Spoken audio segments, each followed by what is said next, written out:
Bonjour et bienvenue sur Ouvrez vos écoutilles, la capsule audio de la médiathèque de Toul. Aujourd'hui, Séverine et Léa vous donnent rendez-vous au jardin. Nous commençons avec le jardin immobile de Philippe Delerme. On marche dans un jardin, l'été, quelque part en Aquitaine. C'est le creux du mois d'août, au début de l'après-midi. Pas un souffle de vent. Même la lumière semble dormir sur les tomates. Juste un point de brillance sur chaque fruit rouge. La dernière pluie les a maculés d'un peu de terre. C'est bon, l'idée de les passer sous l'eau fraîche et de goûter leur chair encore attiédie.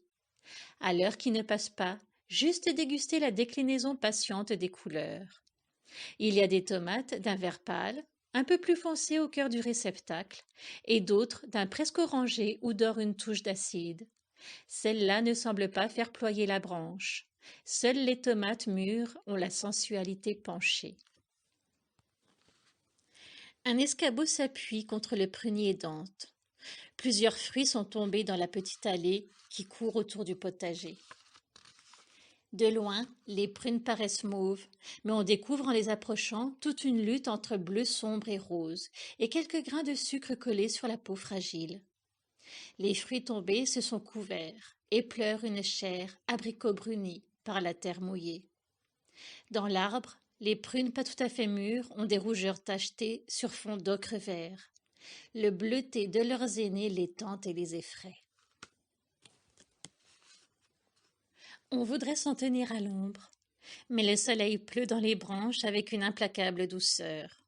C'est lui qui fait le blond de tout le potager, celui des laitues paresseuses, mais aussi des bêtes affalées contre le sol. Seules les feuilles des carottes résistent en piquante verdeur, comme si leur minceur les préservait d'un abandon languide. Au bout, contre la haie, c'est trop tard pour les framboisiers. Loin du velours rubis-grenat, on est déjà là au dessèchement brun, à la scorie parcheminée. De l'autre côté, le long du petit mur de pierre, court le poirier en espalier, avec cet ordonnancement symétrique des bras que vient féminiser l'oblongue matité du fruit, moucheté de sable roux. Mais la fraîcheur la plus acidulée, la plus désaltérante, monte du pied de vigne muscate, déployé juste à côté. Les grappes hésitent entre l'or pâle et le vert d'eau, entre l'opaque et le translucide.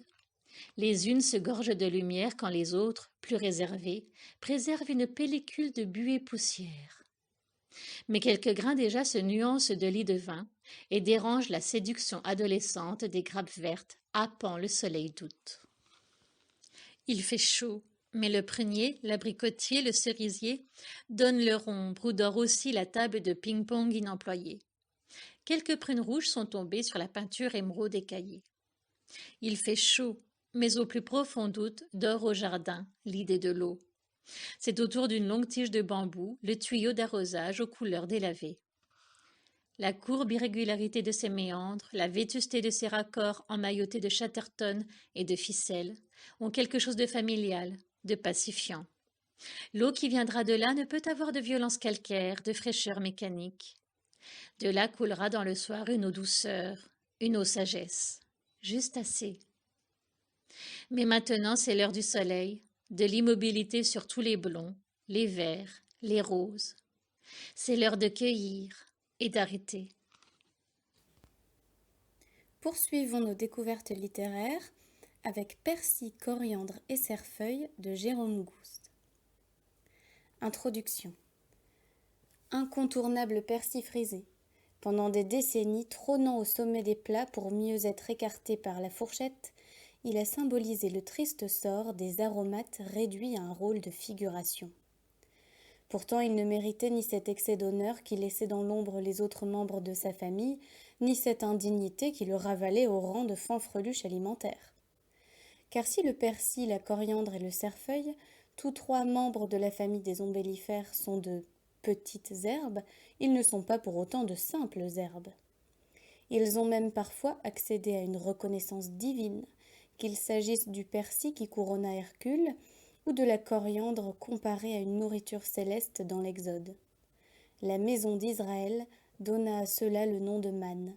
On eût dit de la graine de coriandre, c'était blanc, cela avait un goût de galette au miel. Comme souvent, ces valeurs religieuses n'empêchaient pas des retombées plus physiques. Ainsi disait-on de la coriandre au XVIIe siècle, l'on tient qu'elle rend plus paillards les jeunes gens et les vieillards. Réputation, nous y reviendrons, qu'elle partage avec le persil. Quant au frêle cerfeuil, s'il participa aux émotions d'Anna de Noailles, vois, je t'apporte aussi ces herbes odorantes et le cerfeuil plus frais aux mains que l'eau courante. Extrait du poème Le cœur innombrable de 1901. Les thérapeutes lui ont aussi attribué des pouvoirs bien moins doux. Le jus de cerfeuil rompt la pierre, aisément comme on fait du verre, et la pousse après hors du rein. Nous allons le voir, il y a bien des choses à découvrir au sujet de ces trois petites herbes, à commencer par leur réputation sulfureuse. La scène se passe sur un marché. Une cliente, furieuse, rapporte le plant de persil qu'elle avait acheté pour l'offrir à sa vieille maman. Le cadeau a déclenché les foudres maternelles. « Tu veux ma mort ?» En effet, dans de nombreuses régions, planter du persil signifie qu'il y aura un mort dans la maison avant la fin de l'année. On comprend l'émoi de la vieille dame. On retrouve cette croyance dans de nombreux lieux, sous des formes assez proches que rapporte Paul Sébillot dans le folklore de France. Ainsi, l'on disait en Gironde que chaque plant de persil portait un malheur. En Wallonie, dans les Ardennes et en Loir-et-Cher, que celui qui mettait en terre du persil repiquait l'âme de son parent le plus proche, c'est-à-dire le faisait mourir. En Lorraine, par contre, c'est lui-même qui risquait de périr, ou le chef de famille. Dans la Meuse, on affirmait que qui plante persil, plante mari, donc l'enterre.